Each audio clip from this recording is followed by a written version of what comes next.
What's up, folks? Welcome back to On Texas Football, and welcome back to another edition of The Winning Drive. I'm lifetime Longhorn Rod Babers, pleased to be joined by fellow lifetime Longhorn, the young prodigy C.J. Vogel, and the coach, former high school football coach at Vernon, Capel, Brownwood, Rotan, Belton. Also played college football at Abilene Christian and coached there in multiple stints, but also was on the University of Texas staff for multiple head coaches. Is our coach. And now you can find his work at ShipleyRanches.com. As a matter of fact, our coach, Bob Shipley. Coach, what's going on? 9-1. Hey! 9-1.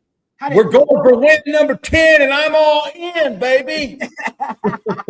See, coach is a coach. That's why I love having a coach on, because coach is about winning. And so all the stuff about how it looks and how the Quinn look. And coach, you don't care about all that. It's like, we got to win. No. We got to win. Let's go. Let's go.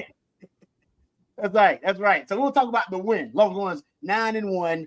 And yes, trying to get win number 10 for the Longhorns coming up. We'll get into that. Thank you guys for joining us, no matter where you're joining us from. We appreciate it. Stark had his Monday media availability. My man CJ was our feet on the ground there, our man with boots on the ground. So we'll talk about that and get his thoughts about it. Talk about some of Sark's comments. We'll also, of course, review the Texas-Arkansas game. Lifetime Longhorn, my former teammate Stevie Lee, is going to join us coming up here in a few minutes from now. And when Stevie's on, we'll get his thoughts about what he saw from the game and looking ahead for the Longhorns. Also, I want to get the guys' thoughts about the big topic of conversation about Quinn and about Quinn's inconsistency. I think that's the kind of way I want to say inconsistency. I think people are being a little too harsh, but I get it. So we'll get into that. All your questions, comments, though, we'll address as many of them as we can. Super chats, jump to the front of the line. You can interrupt this show at any time because the show doesn't belong to us. The show belongs to you guys, all right? So you can drive the show in whatever direction you want to. Just don't drive it off the damn rails. We'd appreciate that. All right, let's get right to it, gentlemen. Coach, I want to get your thoughts about the game. CJ, I want to get yours as well. Let Coach start off here. Just give me your overall thoughts. I'll just give you the floor. Your review, I'm sure you probably rewatched it, of what you saw at Texas versus Arkansas and the Longhorns getting the win. Well, obviously, I love what I saw defensively. I think Jahdae Barron is making a name for himself, and he's making an awful lot of money, too. And thank goodness. Just incredibly proud of this way that those guys have played and all the criticism they took, and they just put their heads down and went to work and one of the top secondaries in the country. And I don't think anybody saw that coming, So Jahdae Barron is, I think he's a co-defensive player of the week in the SEC. That's unbelievable. But defense, man, as long as you got defense, you got a chance. And, as the old saying is, defense travels, and ours certainly did, on Saturday. I love the Thorpe. There's a guy up in Boulder that might have something to say about that. True that.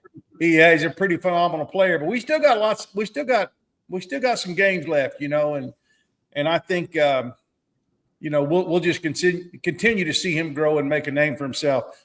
Offensively, I think we, obviously we sputtered at times, but we came through when we had to. And I'm just of the belief that when Quinn is on, he's on. And when he's getting some looks that confuse him maybe, or some things he hasn't seen, or maybe they're throwing him some coverages that aren't good against the plays that are called. Yeah. He's struggling a little bit. He's struggling with the blitz. I would blitz him all the time. I sound a little bit like Donald Trump. I'd blitz him all the time. but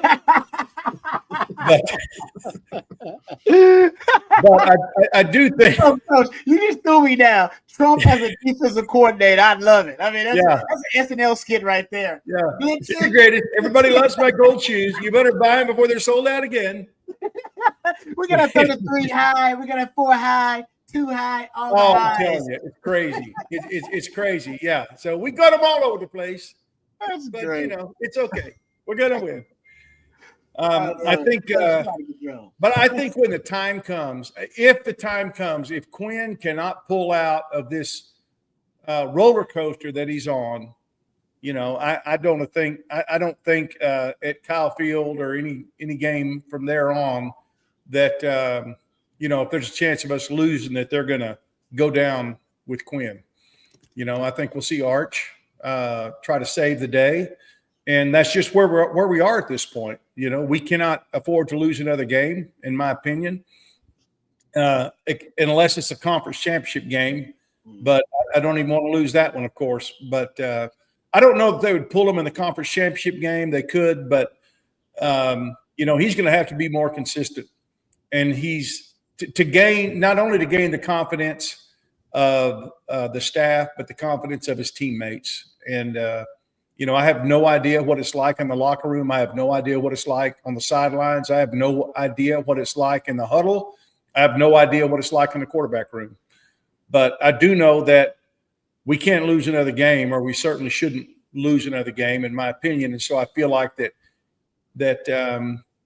if it comes down to it, and Quinn is obviously struggling, I think we'll see Arch come in. And that's a lot of pressure. That's a lot of pressure on a young kid. I would hate to do that to him, but he's shown some signs of greatness. And I feel like that if we have to do it, we would go with Arch if it meant winning the game. Yeah, I think it would have to take like a meltdown. Like, yeah, he's literally throwing 3-4 picks in the game. He's spiraling to stop the bleeding. Down. I mean, obviously, Georgia game is a prime example of it. He'd put Arch in there.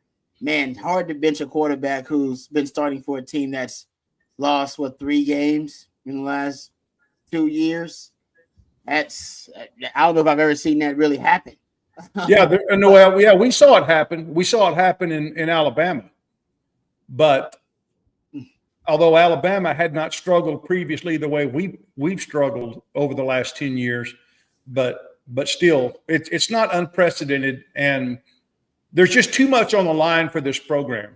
There's too much on the line because you don't get this opportunity very often to have the players we have on the field, you know. So that's where I am. It's a tough decision. It's one I hope Texas doesn't have to come to. But to Coach's point, you have a team right now that can win it all. And if you don't take every avenue, if you don't kick over every rock that you can to ensure that you're giving your program, team, roster, whatever you want to call it, the best opportunity to win it all, you're doing yourself a disservice. Again, I don't hope it comes to this. I hope Quinn Ewers is the one that leads Texas out to the SEC championship, lifts the trophy, goes to the college football playoff, lifts another trophy. He deserves that for what he's done with this university. But when you go on the road to Arkansas, a team that just allowed 700 yards, 63 points, whatever it was, a team that hasn't played good defense the last month or so, and you're punting 5 of the first 7 drives, there's got to be more. From a third-year starting quarterback in the same system, there has to be more. And this Texas team, again, you look across the board, where's the weak spot? Right now it's probably quarterback because you just don't know what you're going to get on a week-to-week basis. And listen, I've been in Quinn's defense basically the entire season. And right now it was the frustration of a couple things. It was the lack of escapement. That's been something that we've talked about the entire season, and when you get sacked 3 times on 3 different third downs, now you're sitting there saying you're not even in a position to go for it on 4th down potentially because you just lost 7 yards.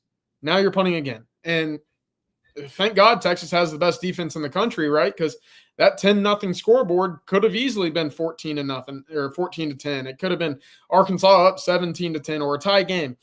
Arkansas had 4 plays in Texas territory in the first half. Sack of 8.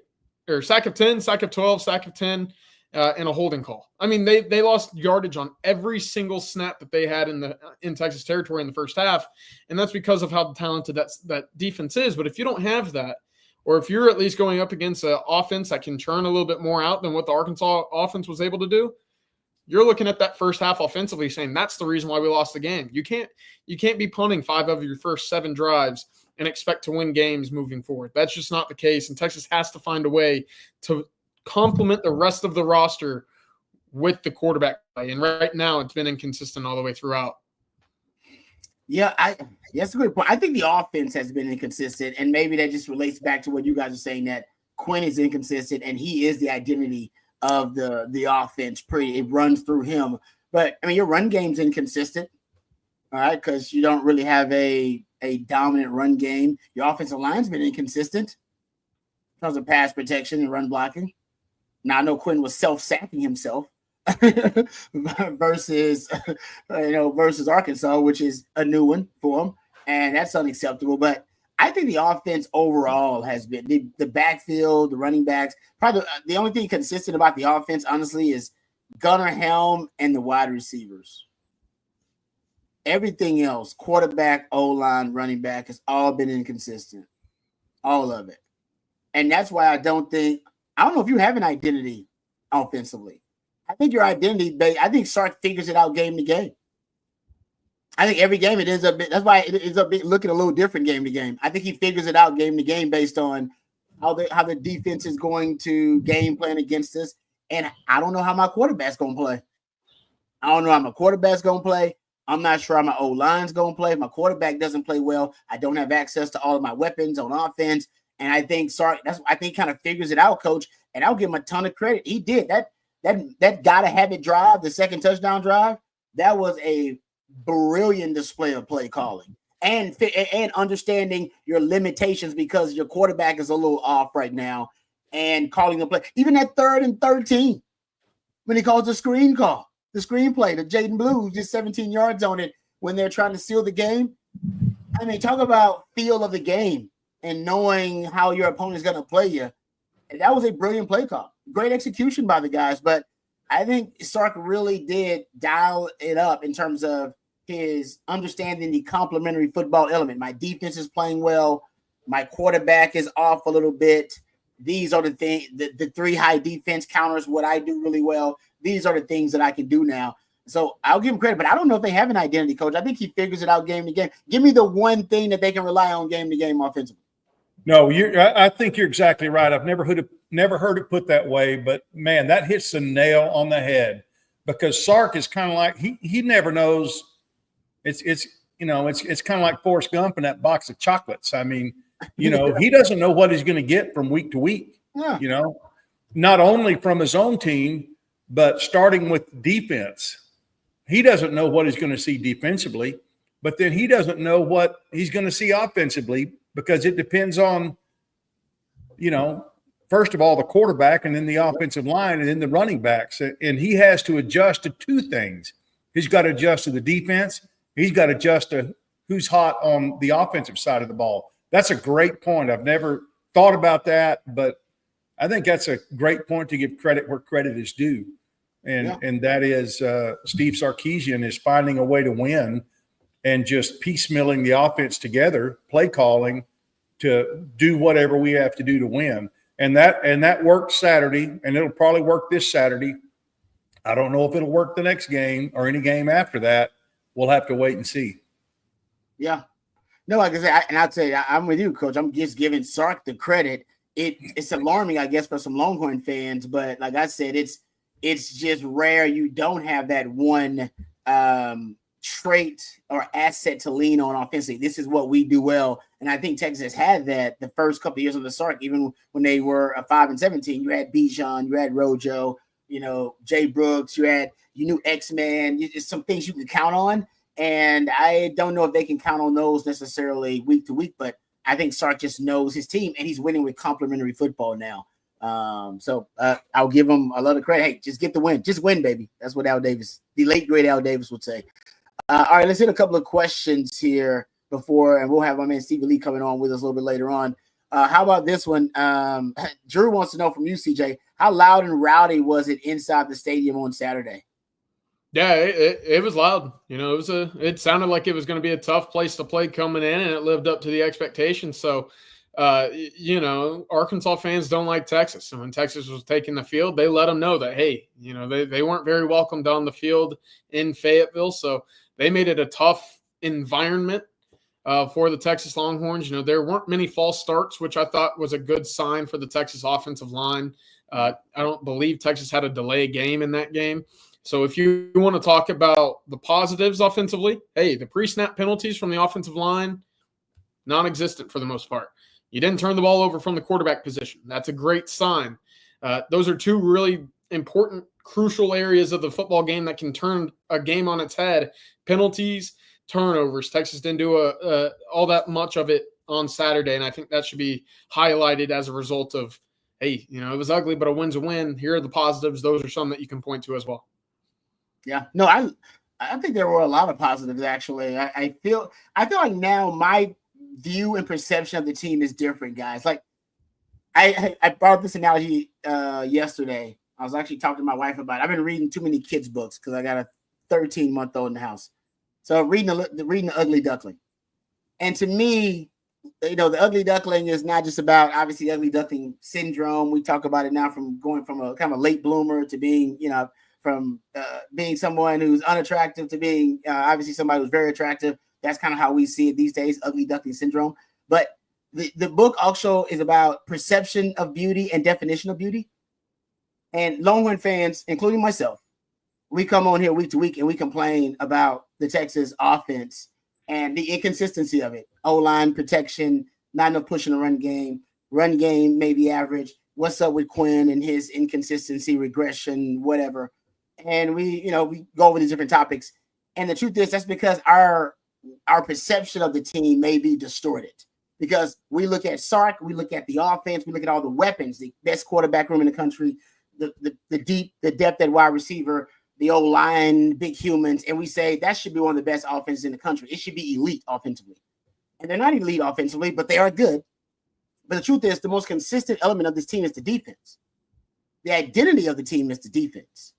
The defense hasn't let you down. The defense hasn't disappointed. It hasn't regressed. Actually has gotten better week to week. Your best players now, the guys who are playing the best on this football team, are on defense, not on offense. And I just think when we flip it and we start looking at the team as a defensive identity and a defensive-led team, and then they go from being an ugly duckling to a beautiful swan. Because, if you're looking at it, Texas is supposed to be an offense that's scoring 40 points a game. We all thought they would score at least 30, more than 30 versus Arkansas. We were all saying, they're going to score in the low 30s to the mid 30s because we're looking at everything from an offensive point of view with an offensive bias. And even Sark has started changing his tune. He's leading off the press conferences talking about his defense because I think he understands now, like, actually, guys, our defense is our identity. It ain't our offense. I may have wanted it to be our offense. We all probably wanted it to be the offense. But we're 10 games in. We can't be talking about what we hope they're going to be now. We're 10 games in. This is the season. This is who they are. And the offense is inconsistent, but the defense is a juggernaut. One of the greatest defenses in the history of Texas football. We come on here every week and complain about the offense. Man, the offense they got to get more consistent. We need to get more push and run game. We got to throw the vertical ball down. We complain about the offense time and time again, and I get that. But that's because we're looking at it from a team that's supposed to be led by the offense, and they're not. But I think in that same breath, Rod, I agree with that same breath. It's going to be the offense that prevents this team from reaching its ceiling. And that wasn't the expectation coming in. And that's where the frustration stems because you have a really good offensive line. You have a lot of really good pieces, and you're supposed to have a quarterback that can lead you to where you want to go. I know, CJ, but you're still talking about what they're supposed to be. And you got 10 games of a sample size, and you're a prodigy. You're a smart football mind. Are we still going to talk about what we hope they're going to achieve and what they're going to be 10 games in? Why can't we talk about what they actually are? Yeah. 10 games in. We're still talking about what we project them to be. Yeah, that's fair. Really? That's fair. 10 games in, 5 games in, I get it. We're 10 games in now. And we're still going to be like, well, I think they should be this and they could do this. We're 10 games in. We got 2 games left. And we're still talking about what we hope they're going to be. Guys, they are what they are. This is who they are. Right? Yeah. Yeah, that's exactly right. That's exactly right. We're still sitting here thinking we got 4, 5, 6 games left. So we still got, a good bit of the schedule ahead of us. The truth is we're only guaranteed 2 more games. That's it. 3 more games. 3 more games. Yeah, but that's a great point. One that's pretty sobering, actually, because, who was it that said we are what the film says we are, Yeah. And that's right. That's who we are. And it's a bitter pill to swallow because we had such high hopes for all the speed and weapons we had on offense. But I'll tell you what, there's nothing more frustrating than having a great offense and a crappy defense. There's nothing more frustrating than that because you just got to freaking outscore them. And you can't leave any time on the clock. At least we're not in that situation. Yeah. No, I get what you're saying, CJ, about the disappointment. Like Drew says, to CJ's point, I feel like we're all waiting on Quinn to wake up and throw for 400 yards and 35 touchdowns. He did in the Florida game. He looked amazing. But my point is, you can't count on that every game. You don't know what you're going to get the next game. If he looks like that, then I think Sark's like, all right, I got the entire playbook at my disposal. We're going to light him up today because Quinn is on, baby. Let's go. O-line is blocking. Let's roll. We got it. But game to game, you don't know. That's why you don't have an identity. So my point is, instead of us, constantly complaining about it, which I like to complain too. Sark calls it crying from a yacht. I think 10 games in, it is time to accept that this is what they are as a team. Now, can they go get hot offensively and have 3 good games in a row like they did versus Florida? That certainly can happen. It can certainly be the case. Do we all think it's going to happen as the competition gets tougher in the SEC and SEC title game and in the college football playoff? Not likely. But can Texas still win games? Hell yeah, they can. Of course they can. Because you can't just stop the Texas offense. But are they going to light up the world and score 35, 40 points against everybody? No, I don't know if they're going to do that. Hey, I got a question for you, Rod. Is there anything that you're seeing that you saw Arkansas do that Florida didn't do, or other teams doing to our offense besides the 3 deep safeties or 3 deep secondary? Is there anything that people are doing that you've noticed defensively that automatically give us problems? Systemically, I mean, not really. I'm with you. I think I'd blitz. I think I'd try to pressure Quinn as much as possible and blitz Quinn. But, I mean, because he doesn't respond well to pressure and makes questionable decisions on the pressure. So, yes, put more pressure on Quinn. But other than that, I think the 3 high is, like I said, I don't know why more teams hadn't used it prior to the Arkansas game versus Texas. It had worked previously, and you had seen Sark's offense be adversely affected in a number of ways against the 3 high. I think schematically he does have a formula and an antidote for it. He did not apply it necessarily successfully in the Arkansas game, and I don't think he seemed like he wasn't ready for the 3 high, which also I don't understand because that's what they beat you with in 2021. So he probably should have been ready for it, but like I said, I don't know. I still think Sark did a good job in the way that he adapted the game plan. But I think the 3 high was probably the biggest issue, and that was maybe had more of an effect on Quinn than it did on Sark. One of the things about a three high defensive look is it really leaves you a lot of room with underneath routes, crossing routes, and so forth underneath those 3 deep defensive players. There's a lot of holes inside underneath intermediate routes that I see. Another problem with 3 deep is you've got to test them out and see how they cover 4 verticals. The thing that we used to look for in 3 deep was somebody to occupy the free safety, and then you can throw the post. Somebody to curl up in front of the free safety and throw the post over the top, over the middle. That's usually, deep post, if you can keep the safety occupied with a deep square in or something like that. And if you don't have the deep post, you have the square in underneath because the safety is going to be kind of between both of them. Yeah.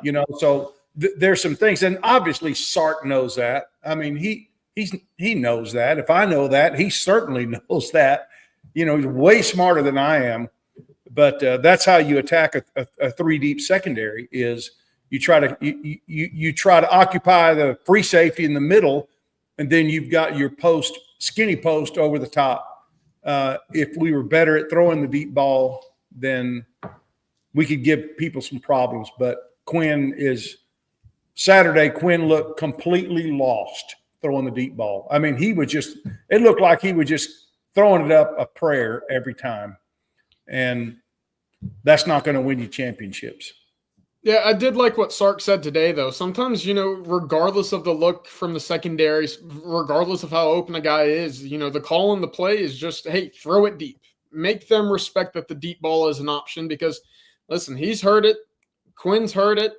Opposing defenses have heard it. It's kind of been a hit and miss subject with Texas this year, but if you at least give it the opportunity to be caught or pass interference, right? I think there should have been a flag on that pass to Golden and in the corner of the end zone where the DB was kind of draped on him before the ball got there. At least then they have to respect it, right? Maybe then instead of playing on your toes, trying to come downfield to make a play on underneath, you're looking around finding the 1 to the 2 running deep. And for a safety and a 3 deep, that's 3 other guys that are away from the line of scrimmage. So I like that from Sarkeesian. Just throw in one of those, regardless of the look, regardless of what's the space and separation from a defensive back, throw it deep. Just give it the idea and perception that we're at least going to try that because we know that the bread and butter is going to be the underneath, the after the catch ability.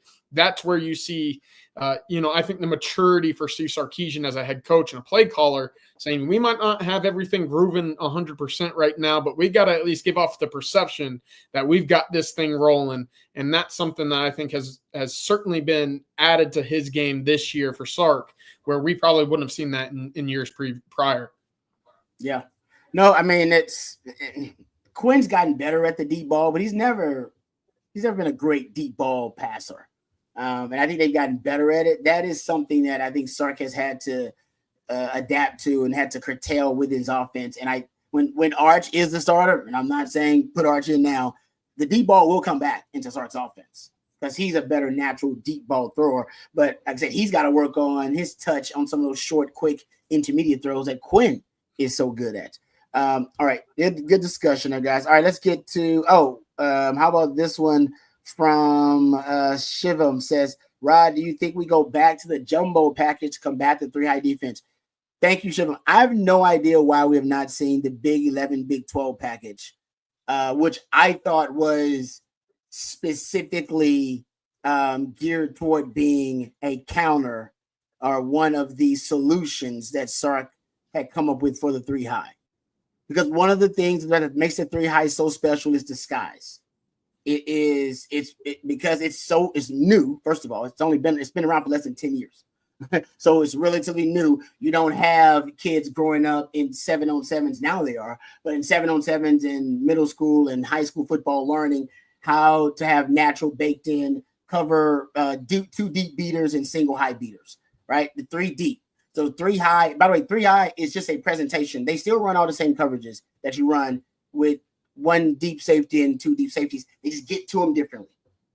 And it's, like I said, and it's new. So quarterbacks aren't necessarily programmed to actually know exactly how the players are dropping and how they're dropping back in the coverage and how they're getting to the single high and to the 2-high looks or to the 3-high looks. Sometimes they'll just go drop them all back in 3-high, keep the corners up, playing, the flats, and they'll kind of make it look traditional. But it's the deception and disguise. So Sark's idea was basically force the defense to have to show their hand, right? I compare it to like the movie where you're trying to kill the monster in the movie. Take Predator, for example, right? Arnold Schwarzenegger's trying to kill the Predator, but he's got great camouflage and disguise. How do you get it out of his camouflage and disguise? I can't kill it so I can see it. I can't kill it so I can see it. And the 3-high, you don't know what the hell they're in. I don't know what kind of coverage they're in. I don't know. And then by the time you process it, it's too late. So what you have to get is them to abandon their disguise and abandon their shell coverage earlier in the pre-snap to give you a better way to decipher what the defense is going to be. And what you do, and what Sark was doing was he was using extreme personnel groupings and extreme formations to do it. He did it in this game, but he did it in a very moderate way. He did a lot of 3-by-1 sets with a nub tight end, 3-by-1 sets with a flex tight end, ran a lot of 12 personnel, probably 43%, 45%, 12 personnel. That was his version of going heavy. But I like when he put the extra offensive lineman out there, the 6th offensive lineman, the Big 11, Big 12, because you better respect that. If not, we're going to run right downhill on you and make you choke on it. So you'll get that safety coming up going, man, I got to get to my run fit. They got an extra offensive lineman out there, coach. I got to get down. So if I'm supposed to be in the box, I got to get in that box. I got to get down to my responsibility.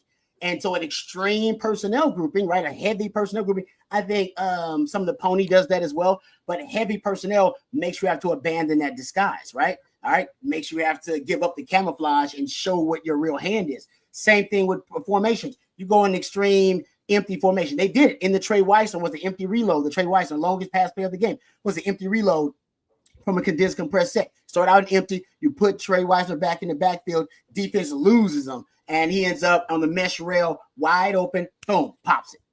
All right, and I think it was them starting out at empty, coming back in. All these little subtle things, because that gives the indicators to the quarterback of what coverage they're in and how they're going to. Now, that was just kind of a busted play. But my point is, I think that's what Sark found out in the Big 12, and he didn't use it in the Arkansas game, and I don't know why. He also used to go quads a lot, Coach, where he would have he would cover up one of his receivers. He'd go four guys to one side, cover up one of the receivers, essentially turning it into another extra offensive lineman that would be blocking, or have quads on that side, and that extreme formation would force opponents like Iowa State and TCU and K-State to get out of that 3-high shell and go, I got to get down to my assignment. Let's see how crazy this is. They got all their receivers on one side of formation. I got to go over there. And then the deception of it as well. So I thought the solutions that Sark came up with that I thought were brilliant, by the way, and that allowed him to win the Big 12, because 6 to 7 of the teams that they played last year, guys, ran this either as a defensive identity, majored in it, or minored in it. So nobody was, you guys remember, nobody was screaming more than I was 3 years ago in 2021 that, hey, you got to figure this out because you're going to see it a lot. Because my research told me it counters your offense really well. And then I said, Sark's got to figure out an antidote. A lot of y'all was like, I'm tired of hearing about it, Rod B. But I was right. Most of your damn games last year, teams threw it at you because they thinking this is gives us the best chance to win. Sark had an antidote for it. He had a solution for it. You saw it in this game. You'd be a fool not to run it against Texas if you're Kentucky. You'll be an idiot not to run it against Texas if you're A&M. And maybe they are, if they don't. But it works well, whether it's confusing Quinn or whether it's countering what Sark does really well. And Sark abandons a lot of his conceptual signatures when he's facing it. His pre-snap motions and shifts. The rate of it lowers. The compressed condensed sets. He lowers. He likes to get in more spread sets, which I understand because you want to stress that 3-high and force them out of their shell disguise. So it's not complicated because I think Sark has already figured it out. My question is, why didn't he just use that game plan versus Arkansas? And I didn't see any of those really. I saw some empty. I saw some pony, but he was very moderate with it. Instead of, he should have been gratuitous with some of these concepts. Yeah, I shot you a text, I believe, on that third offensive drive of the day. Texas went to the pony package for the first time. 2 plays, 28 yards, one of 17, another of 11. And that's against the 3-high shell, and I thought that was a recipe for success. Texas was in 12 personnel for 40 snaps out of their 76 on Saturday. That's more than half. That's more than they've used the entire season. And so this morning, it led me to think, why haven't we seen the jumbo 6-man package? So I asked Sarkeesian, I was like, is the 12 personnel, kind of package with Juan Davis and Gunnar Helm, is their ability to create and at least have defenses respect their pass attack? Is that the reason why we haven't seen a jumbo set at all? And he essentially said yes. It starts with Gunnar Helm. His ability to block in the run game off the edge as a C gap defender or C gap blocker really has not necessarily needed that jumbo package the way that Texas probably needed a more surefire blocker a year ago. Texas has that right now with Gunnar Helm. And when you can kind of attach another tight end to the hip of him with Juan Davis, well, now defenses have to respect both of those guys in routes. Something that, that's true. Listen, Malik Ogbo had a catch against Washington. I don't think there's a defense in the country that's going to sit there and say, okay, when big old number 80 comes in the field, watch out for him because he's going to be the guy that beats it. That's just not the case, and that's no disrespect to Malik Ogbo. That's just not the player that he is, right? He's an offensive lineman through and through. He's an interior guy. So for me, that was Sarkeesian trying to beat that 3-high And Texas found success in that fourth quarter, right? You could talk about the big explosive run by Jaden Blue, the 12 personnel package that we saw have some success on the first touchdown drive as well. That 12 personnel, it did work to an extent. Oh, it did. You just saw drive stall in the middle of that, which made it give off the perception that, hey, whatever they're doing offensively, none of that's working. When in reality, I think trying to take over some of that run game, that did end up working for the Longhorns on their 2 big touchdown drives. Yeah. He loves 12 personnel, and he is not going to use that 6 offensive linemen. And I trust Sark. So if Sark says it won't work, then I will trust Sark saying it won't work. But like I said, last year against Big 12 teams, very different ecosystem, his solution worked really well that he figured out against those 3 high teams, but maybe against Arkansas, he felt like that wouldn't have been the case. Let's thank our sponsor over at Hargrove really quickly before we move on. This segment of the Winning Drive brought to you by our friends over at Hargrove Roofing, with offices all over Louisiana, Arkansas, and of course the great state of Texas, including Austin, Texas. Hargrove Roofing will take care of all of your roofing needs. Plus, they're Longhorn friendly, folks, with partners like our lifetime Longhorn Bert Arbin and lifetime Longhorn Stevie Lee. They're the most pro burnt orange roofing company out there. Call them today for a free roof inspection. We can call them today and give them a shout out right there, 512-645-3202, or you can reach out to them online via their website at hardgroveroofing.com, and you can reach out to them for a free roof inspection today. Thank you very much to Hardgrove Roofing for sponsoring the Winning Drive. Know who's on your roof with Hardgrove Roofing. All right, CJ, I want to ask you about Sark today at the media availability. You just brought up some of his comments that he made there. But at the media availability, he was asked about a number of different things. What did he say about Kentucky, that the upcoming opponent for the Longhorns, that stood out to you? Well, first and foremost, and this might be some coach speak, but this is the most important. This is the biggest game of the season for the Texas Longhorns. Of course, it is the next one, so I guess he's not entirely wrong. But Sark was very complimentary of Mark Stoops and the way that he's kind of constructed this Kentucky program. First and foremost, he said it defensively. You look at some of the players that they possess, they have a lot of NFL guys on that defense. Deion Walker up front might be the biggest game breaker outside of a Mikael Williams that Texas has faced this entire season. He's a guy that can play over the nose, spin out to a 5-tech. He can play everywhere. Game breaker, 315, 20 pounds, can really get after the quarterback. Jamon Dumas Johnson, linebacker, really talented player that transferred over from Georgia earlier this year. And Maxwell Harrison, I think, is another guy that's playing an all-SEC conference level this year at cornerback. So at all 3 levels right now, Kentucky has a guy that you at least have to sit back and say, let's be wary of where he is. Let's keep an eye out on what's going on with that guy at a given snap for Kentucky. And then offensively, very similarly, we talked to a couple players this morning about what they do that provides some challenges. And, they play 2 quarterbacks. They switch up their schemes.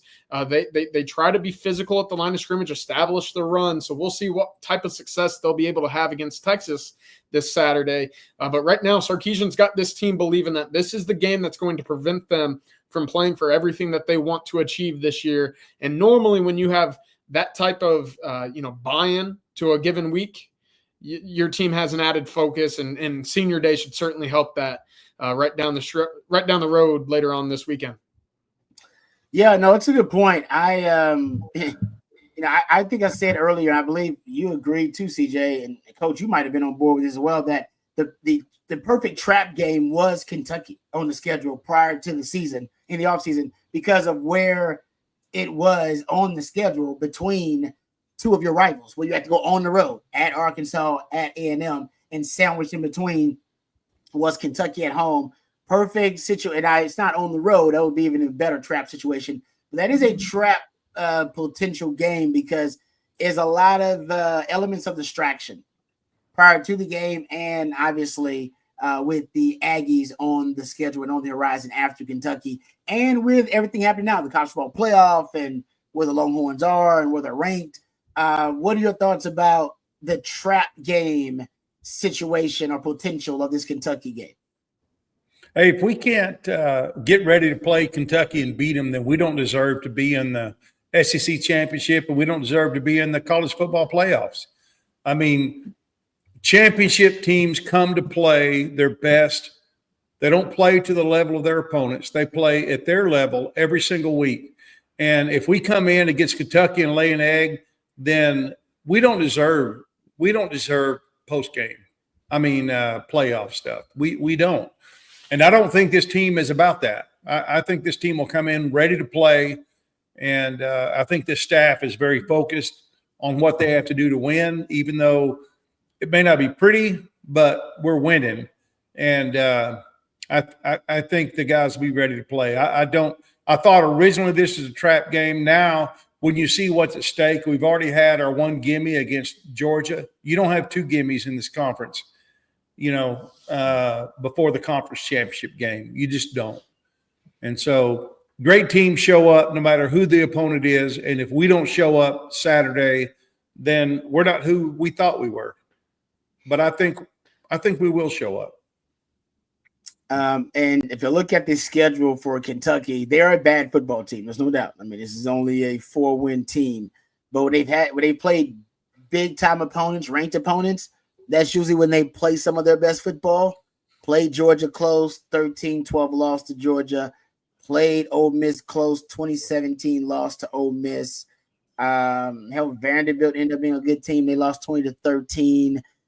Tennessee, 28-18. So Tennessee at least beat them by double digits. But they're a bad football team, but they play their best football when they go up against a ranked opponent. And trust me, for Texas, it's a chance you could get the best version of Kentucky, whatever that is, whatever that may represent. All right, let's get back. Sorry, CJ, go ahead. I was going to say, it's funny how the Florida game is the only one in which they were truly, disastrously blown out in, 48-20. That game wasn't close. I know South Carolina gave them a big surprise early at home this year. Yep. But you start looking at those other scores, and I think this is going to factor into the Longhorns this weekend. All relatively low scoring, right? 46 points against Tennessee, 34 points against Auburn, 33 points against Vanderbilt. 37 against Ole Miss, right? 25 against Georgia. This is not a team that's going to get blown out, or at least allow you to get blown out easily. You could talk about what you want offensively with Kentucky. They're not a great offensive team, but defensively, we talked about it. They got three guys at all three levels of the defense. They play scrappy, sound football. Sounds like somebody, right? I think Texas has a little bit more talent, however. And that, for whatever reason, I think is going to be another low-scoring game. But I think the Vegas total for this game is going to be about 46 or 47 right now. So if you do the math on that one, it's about a 35-10 game, 36-11 game or something like that for the Longhorns. I think that would be pretty accurate for what I would expect coming into this game. Yeah, another defensive-minded head coach. And when Texas faced a defensive head coach, their offense has struggled a little bit. At least they've had good game plans versus that Texas offense. All right, good stuff there, CJ. 214 Texas Bronco. I see the super chat. Thank you for the super chat. And I believe the question is attached here. Thank you very much. I see it here. Says, I know we Sarah headed the ball in the quarter to win, but why is the O-line in this system for the third year not dominating and running downhill? Feels like we are soft at times. Love to hear it take. They did run the ball when they needed to, Coach, late in that game. They closed out the game with a 6.5 minute offense, basically, and they had to do it with the running game. Now they did have that 3rd and 13 with the screen. That was a good play call by Sark there, but they had to close it out, and they were able to run the ball in the fourth quarter when they needed to. Had that big Jaden Blue run where he pops it for 28 yards. They still can't run really consistently all game long, but they did run it when they needed to. What are your thoughts there about, why isn't the O-line dominating more? Are we expectations too high for the O-line? Oh, Coach, I think you're muted.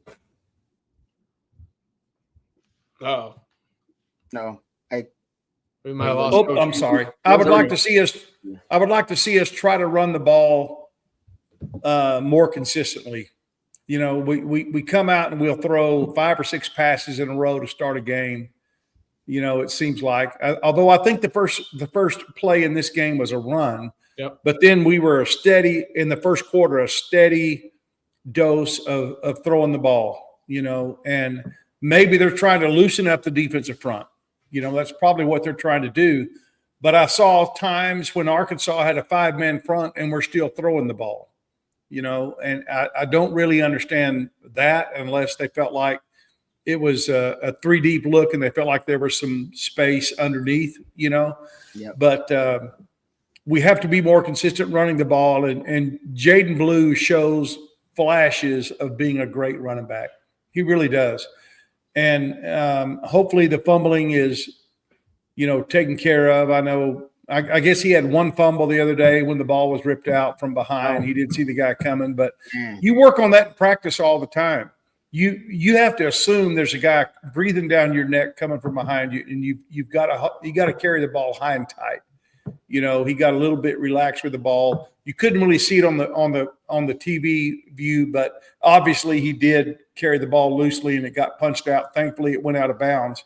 But we have to be able to run the ball, and that's the bottom line. If we can run the ball, it makes everything else better. I'm not telling you anything you don't already know. It's very obvious to me. Yeah, my theory is that obviously the running back, the injuries at running back hurt. Missing CJ Baxter, that's just a given. But we've been dealing with that all year, and that's no excuse because everybody's got to deal with injuries, right? It's football. I think, and I've heard Sark mention this and some quotes about it. Their bread and butter run play is the outside zone, the wide zone, and it hasn't hit this year like it normally has in previous years with Jay Brooks and Roshan and Bijan. So I think that's a big part of it, because when they go into a game, Coach, I don't know if they go into a game sure certain run concepts are going to work game to game like they did in previous years. So they knew, oh no, this will work, this can pop. I almost feel like Sark is troubleshooting game to game. Like in the Oklahoma game, he found the split wide zone that worked for those 2 or 3 drives. You popped it a couple of times for a 30 and a 40-yarder, and then Venables was able to make the adjustment. And then you really didn't have another concept that was able to pop or that you would consistently rely on. And then from that game, they just kind of found different, they kind of moneyballed and piecemealed the running game with different concepts. But in terms of finding that concept they can exploit consistently against a team, whether because that's their bread and butter and they can hang their hat on it, or because they've identified that's something to exploit the defense, I don't see that. I see, like, this game was the Buck sweep, right? The one that Jaden Blue pops. They pulled a front side guard, pulled a backside guard, right? They ran that 6-7 times probably in that game. Ended up probably gotten 60-some yards on them. That was their most successful run concept. Was that Buck sweep. So like it feels like when Stark finds it, he's like, okay, that's what we can run. We can run that concept. I almost feel like he's troubleshooting when he goes into games now, instead of knowing going in, we're gonna wreck the right zone, or we're gonna eat with the duo and the dive. They don't really know. I think they figure it out throughout the game. And I think that's why, by the way, I'll give Sark a lot of credit. I'll give him credit for having a great feel of the game and being able to adjust on the fly. But that's just me watching. I don't feel like we've had the bread and butter concepts we've had in the past run the football. Yeah, I agree. It's troubleshooting probably is the right way to phrase it, but and that's kind of what adds to the frustration, is because you don't know what's going to work coming into a game with Texas. And I think that runs into it, right? There was only 2 rush attempts on Saturday that gained 10 yards. Texas ran the ball 35 times. I mean, that's not success. And you're playing Arkansas defense that is stingy, but we know, and we've talked about it leading up to this game, Texas should have been able to put up some more points in that game. So the run game, if you want to talk about the performance of Ewers and the way that it can improve, the run game is probably the first category that you could start with and say, yeah, complementary football within the offense would help each other out, right? Ewers hitting deep shots opens up linebackers and safeties to be more aware of what's behind them versus, Jaden Blue creating and Trey Wisner creating something in the run game. That probably helps Quinn Ewers too. So 11 yards for Trey Wisner in the first quarter, I believe 5 minutes into that game. And then you didn't see another rush attempt until Jaden Blue's in the fourth quarter that extended beyond 10 rushing yards. You only had 2 in 35 snaps that created explosive run plays. And that's got to change. And we've been saying it almost every week, aside from maybe that Oklahoma game. So hopefully, again, you got one more opportunity until Texas A&M to find some sort of success and some rhythm in that run game. We'll see if they'll be able to kind of pair that together against a pretty solid front with Kentucky. Yeah, that's a great point. The rhythm in the run game. I think that's what's missing, because you were able to do some things well in the run game late in that game when you needed to.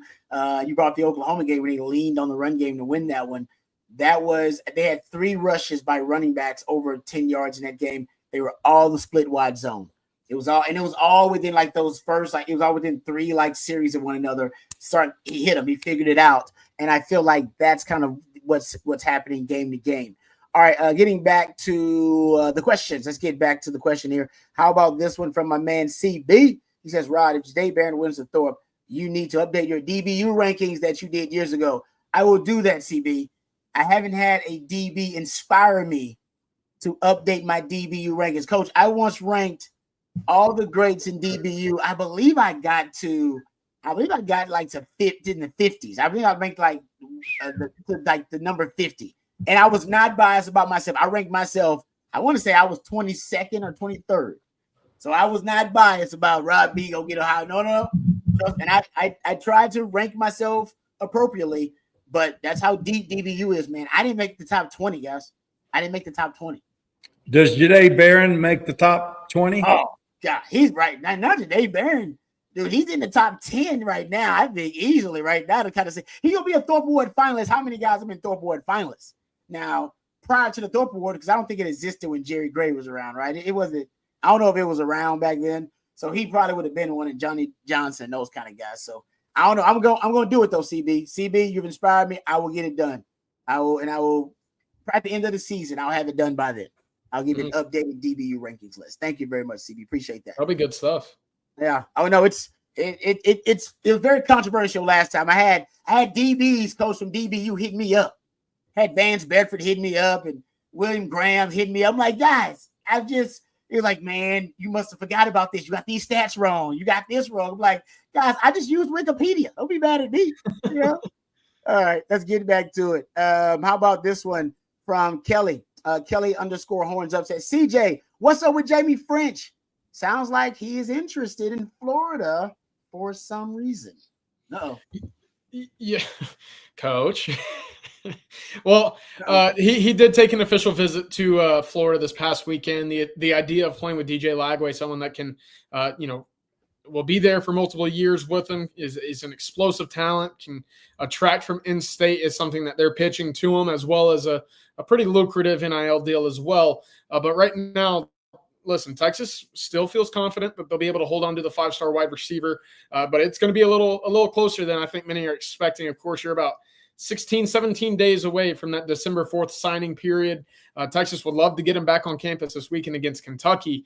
But right now it's Miami, Florida trying to chip away at the Texas commitment right now. And Florida's going to have something to say. You know, think back at some of the previous commitments that Texas has been able to have out of state.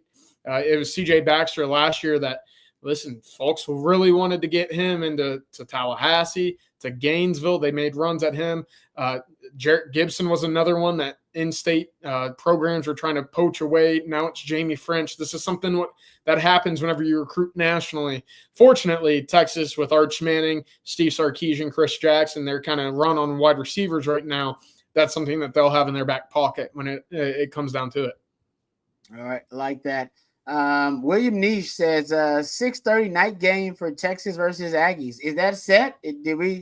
Is this confirmed? That's set in stone. Whoa, okay. Yeah, we all thought that would be the case, but it should be. I mean, both of those teams are good teams. And that, if nobody screws it up, we're talking about the SEC title implications, right? The winner gets a spot in the SEC title game? Yeah. The spot in Atlanta for the SEC championship game, and you could probably make the argument that winner goes to the college football playoff and loser probably goes home. Oh, man. Oh, you see, this thing about Texas, I think Texas, and you said it, Coach, with the second loss, I still think they got a chance, but you're right. They would definitely be open to being on the bubble if they get that second loss because of their strength of schedule. They wouldn't have enough quality wins or quality wins you could brag about. You think they would take what teams do you think they would take above SEC teams? Would they take above a 10-2 Texas? You know they won't Texas in though. They won't. They would make an excuse for Texas, and I even admit that they would, and everybody would hate it. But they would make an excuse for Texas if they could to get them in because they know they're a ratings monster. But now you're right. I mean, it wouldn't. I would say with a second loss, there would be I think there would be a backlash of putting Texas in there because you could argue they don't have a quality win, basically. You'd be able to make that case. Right? What's the quality? Is Vanderbilt ranked still? Nope. Mm-hmm. So, you'd be trying to look for a quality win in that respect. So I get it. But hey, just win, baby, and we ain't got to talk about any of that. Yep. The late great Al Davis said, just win, baby. All right, let's get to another question here. Jay says, can we have a convo about coach choice? I feel like all of our running backs have issues with ball security. Coach, you're the coach. What are your thoughts about ball security? How much what can a coach do about ball security? What can you do? Well, we've heard the stories about Jaden, carrying the ball around campus all day. That's a little bit embarrassing to have to take it to class, whatever, hang on to the ball the whole week, whatever. It's just a constant reminder to those backs when they have to carry the ball to class and so forth to make sure that they're taking care of the ball. A little bit of public embarrassment, harassment almost, to nail into those guys deep in their mindset about hanging on to the football. But I think he's a really good coach. I really do. I think that given what he's had to work with, I think he's done a good job. I think, Jaden's fumble Saturday that stuff happens. I mean, it happens. We see it all the time when a guy comes, runs a guy down and punches the ball out. That's one of the toughest things as a running back to defend in terms of ball security is a guy coming behind you and coming up through and knocking the ball out. That's just really, really hard to hang on to the ball when a guy does that. So, my thoughts are, as I said earlier, when you run with the ball in the open field, you have to assume there's a guy behind you trying to run it down. So you hold it high and tight so he can't get his arm through your arms and knock the ball out. That's one thing that Tom Herman and his staff, especially Stan Drayton, who just obviously got fired from Temple, I would love for Texas to bring him back in some form or fashion. He's a great recruiter.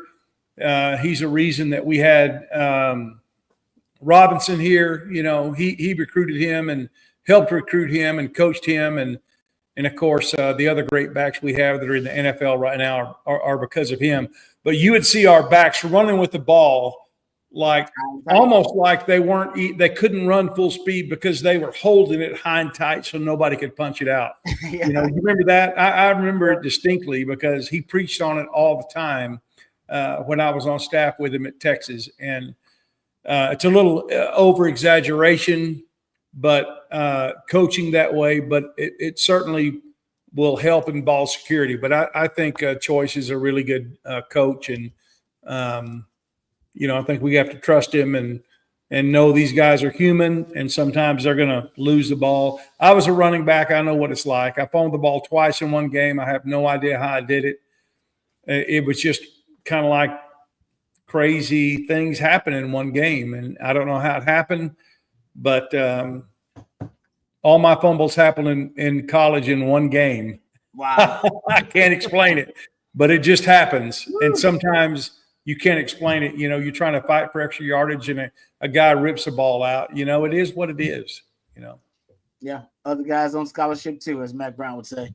No, good point there, Coach. All right, good stuff. Let's get to another sponsorship from our good friends over at Duck Camp. You see Coach wearing his Duck Camp products right there. I got some Duck Camp gear in the house, It's great, folks. Love the Duck Camp Fall items that I got in the mail. My wife's a little bit jealous. She was mad I didn't order her some stuff because she felt the fabric and felt how nice it is and the high quality of the fabric as well. Go check it out for yourself at duckcamp.com. Their new fall selection, all of it's out. Make sure you get over there because some of that stuff can sell out pretty quickly over at Duck Camp. Duck Camp produces premium outdoor goods for the outdoor spirit in all of us. Duck Camp is dedicated to providing the best outdoor goods so you can outdoor good, whether you're an avid hunter or you prefer fishing or you're like me and you like to hang around the campsite and you prefer the camaraderie of the campfire. Duck Camp is a brand that understands the culture of outdoor living and the good times and good friends that come along with living an outdoor lifestyle. And thank you very much to duckcamp.com for sponsoring the winning drive. We appreciate them and all of their support. How about this? Cisco, he says, why did it take Sark until the fourth quarter to run the ball against the 3 high? Great point, Cisco. And I see you got another question there for CJ about the 6 O-line jumbo package that we brought up earlier. And I'll ask CJ to repeat that. Guys, I just don't think Sark has a lot of confidence in his running game. Last year, that was part of your solution. Your antidote to the 3 high was we can run the ball because we have faith in our running game. There are some concepts we believe we can run on anybody in the country. And maybe that's why Sark put out the extra offensive lineman last year. And maybe that's why they went with, covered receivers in quad formations because they felt all we need is an extra body in the run game and we're going to be able to run the rock on you. And maybe he feels now just adding another body in the run game, that still doesn't necessarily guarantee they're going to be able to run the rock because he's not confident. I'm just spitballing, Cisco. I think that's it because I've been saying I think the run game is nothing, special. It's average to a slightly above average, but it's not special this year. And I think that's why Sark, to CJ's point, he doesn't invest in the run game early in games, guys, because he's like, I'm not going to put myself behind the 8 ball here. In games, they invest in the passing game. They open up with the passing game. And I think that's mostly because that's his MO, number one, but it's also, I think that leans towards the identity and strength on the team. So I just think they don't necessarily trust that they can lead with the run game. I should say that. Yeah, well, they ran the ball 19 times in the first half. They ran the ball 22 times in the second half. It just felt like, that fourth quarter, obviously, whenever you're up by 10 points, you want to milk the clock. That's where all your runs came from for the most part. 17 rush attempts out of those 22 came in the fourth quarter. So Texas tried. They did try to run the football, and that's to the credit of Steve Sarkeesian. The criticism obviously comes to when you run the ball 19 times in the first half and you're averaging about 3 yards per carry. That's where the criticism comes in because it doesn't feel like those are downs that you're making the most out of. And that's, again, what our conversations have been when you're trying to score early in halves, early in games and get up early on the road and you're not doing it. Well, that's the frustration. And Texas, again, for an offensive line that now has 4 out of 5 guys having received some sort of SEC Offensive Lineman of the Week award, you'd expect them to have some more success through the ground. And it's just been a rocky road all the way throughout this year. And it would certainly help the play of Quinn Ewers should that running game get off to an early start. But we haven't seen it all that consistently this year. So you see it there. Thank you, Matthew, for pulling them up. 19 for 58, 22 for 81. All in all, not a great group of numbers right there. But, hey, it got the job done. Texas left Fayetteville with the win. And it certainly felt like those last 2 drives for Texas offensively, there was some sort of momentum that they could build on with a game-sealing touchdown drive and then the game-closing 7-minute drive in which they did not give the ball back to the Razorbacks. So there's your silver lining, that the run game did just enough to extend drives and seal the deal because, again, moving forward against A&M, against the playoff, whoever you play later on, you're going to need to find some more production there. Oh, good numbers there, CJ. Yeah, I didn't realize they were that, subpar in the run game in the first half. Definitely came to life a little bit and ended up breaking some of those big plays in the run game in the second half. But I do think Sark believes, or at least his definition of the run game is the extension of the run game also counts.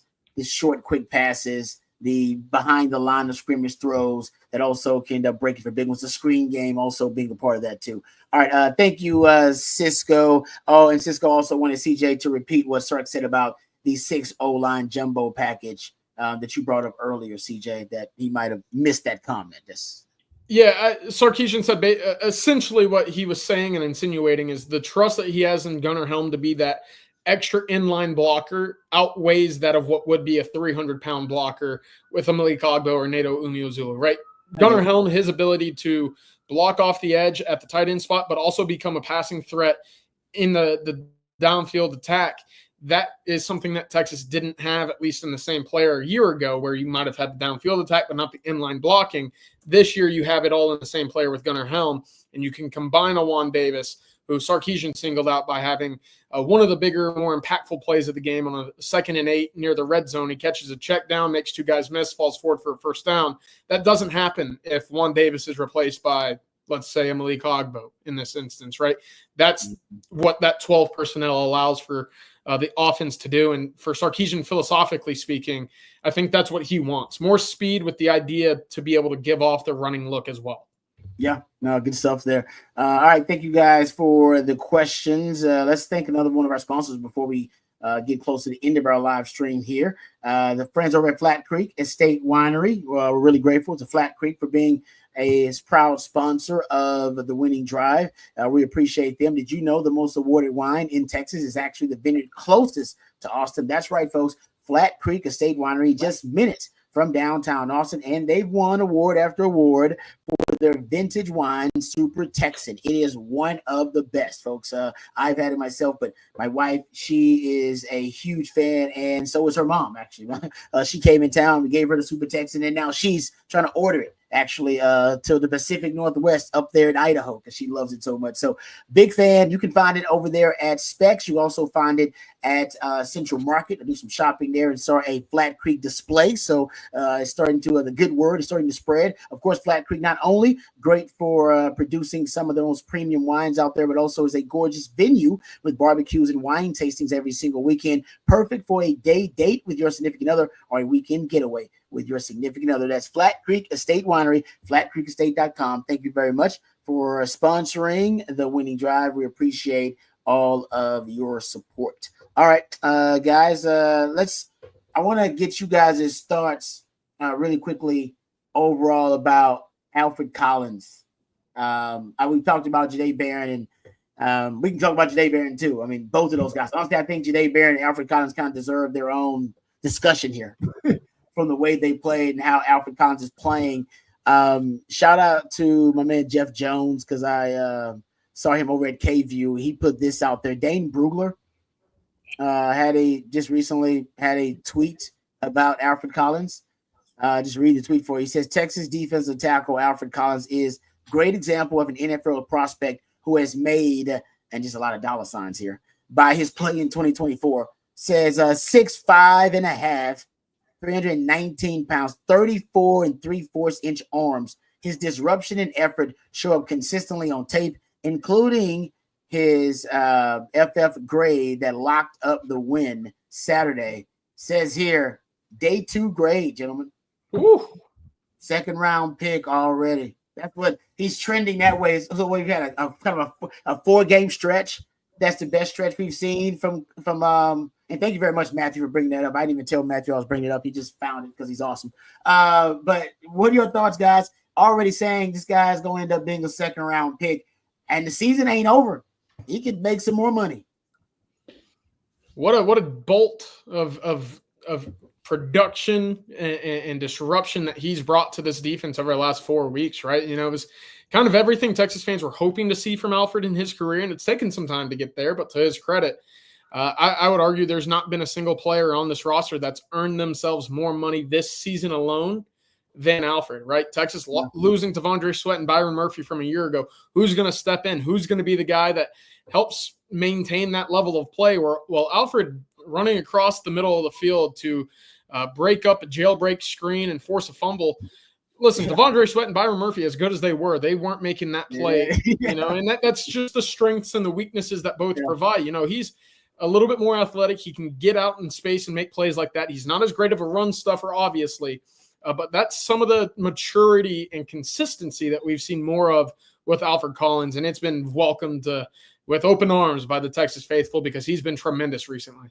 Oh, love that, Coach. I want to say I was involved in Alfred's recruiting, and he's just such a great kid. I mean, just so enjoyable to be around, to talk to. But he's one of those guys that you're thinking, this guy needs to be in a barroom brawl or something. He needs to be he needs to be in a street fight, and learn to be just street. He's so nice, such a great gentleman, And sometimes those guys have a hard time of thinking about, tearing a guy's head off, and being aggressive and mauler and all this stuff, because he's such a great guy. And sometimes, we joke about this guy. This guy needs to be in a street fight, He needs to be hit a few times and learn how to respond to that, And I kind of feel like, I don't know if he's been in a street fight, but he's playing like he's been in a street fight, and that's good enough for me. Yeah. That's the best scenario you can hope for. But he's such a great kid, such a great family, that he comes from. But it's really nice to see him under Johnny Nansen just really spreading his wings and showing people what he has. He needed an extra year. Some guys are a little slower developing than others. But for whatever reason, it's really working out for him now, and I couldn't be happier for him.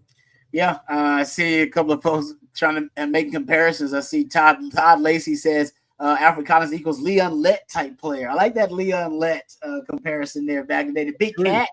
Yeah, like that. Also, I've heard a couple of folks in circles. If you're talking about squeezing, every inch, every bit of talent out of Alfred Collins, and I think what Coach probably said there is probably one of the biggest critiques of his game. I need you to be nastier. I need you to have I need you to be mean. And you don't see people used to criticize like Big Sean Rogers for that. He wasn't mean enough because he was next to Casey Hampton, who I don't know if there was a time when Casey wasn't mean and nasty. Casey was always mean and nasty. Now when I see him, when he's smiling, it looks unfamiliar to me. So I agree with you on that, Coach. But there have been some. Chris Jones was drafted in the second round. Chris Jones is about 6'6", 320. I think what is Collins about 6'5", 6'6", 320. I ain't saying he's gonna be Chris Jones, but the beauty of Chris Jones is he can play multiple gaps, multiple shades. Yep. And he's got a frame that you just can't coach or teach. You can't coach and teach that, man. That and like what you said about Alfred Collins there, CJ, about how Javonte Sweat and Byron Murphy don't make that play. They don't, because they're not that long. They're not long enough to be able to lay out like that on that wide receiver screen and knock the football out. I don't know if they got the length that Alfred Collins did to be able to do that. And that's something you can't teach with a frame like that. So there's a lot of reasons he's making a lot of money. Man, he's been a game wrecker. There's no doubt about that the last couple of games. Real quick before I know we're getting close to the end of things here. Jahdae Barron, we talked a little bit about Jahdae, but those two guys were essentially the players of the game for Texas in that matchup versus Arkansas. You said, Coach, that Travis Hunter is the only competition that Jahdae Barron's got for the Thorpe, right? Would you give it? Well, yes, I think so. I mean, I don't think guys from UNLV, these smaller schools, I think, unfortunately, sometimes the guys the teams that play the longest are the ones that get a little more advantage. And I don't know though. When is this award announced? Do you know? The week right before the Heisman. I believe it's right before the bowl games get going. Yeah. So maybe we're looking at a December 13th or 14th, I think. Yeah. Yeah. That plays into it as well. But if your team is playing well, then that just obviously, it is more publicity, for guys like Jahdae when they're on a hot streak, as opposed to somebody that's sitting at home watching from TV. He was certainly an impact player on this team, and one of the reasons that we're 9-1. December 8th, Coach. That's when we'll December 8th. Okay. Given out. Yeah. Okay. Yeah, I think he gets it. I do. I think he right now, because he's shown up in big games. In that game, hell man, he was the best player on the football field for either team. I think Travis Hunter might win the Heisman. That's why I think he. Now Travis Hunter could win the Heisman and win the Thorpe. I don't know, and I don't think those two committees are going to communicate with one another. I don't know. I feel like right now Travis Hunter may be the best player in the country, especially since Colorado's good this year. Like they might be talking about winning the Big 12, making the college football playoff. To your point, Coach, and so we know he has an impact on that team. And same thing with Jahdae. Jahdae Barron's having a direct impact on how good the Texas secondary is. I don't know. I feel like right now you can give it to either one, and I wouldn't argue either way. I think both are deserving. No doubt about it. All right, good stuff there. Let's thank our last sponsor at South Point before we end our live stream here on the Winning Drive. Thank you to our good friends over at South Point Dodge. You can score an easy extra point this season when you get to the point with our friends over at South Point Dodge. South Point Dodge has over 600 vehicles in stock right now, including a great selection of Ram 1500s, 2500s, and even 3500s. Whatever your truck needs, South Point Dodge is your one-stop shop. Right now, they also have a great deal happening with over 50 Ram 2500s, all marked down with huge savings right now over at South Point Dodge. So get on over there today off of I-35 in South Austin, or you can go visit their website today, southpointdodge.com, and you can see their fantastic inventory for yourself that way as well. South Point Dodge, Austin's automotive, everything, whatever your truck needs, South Point Dodge is the one-stop shop.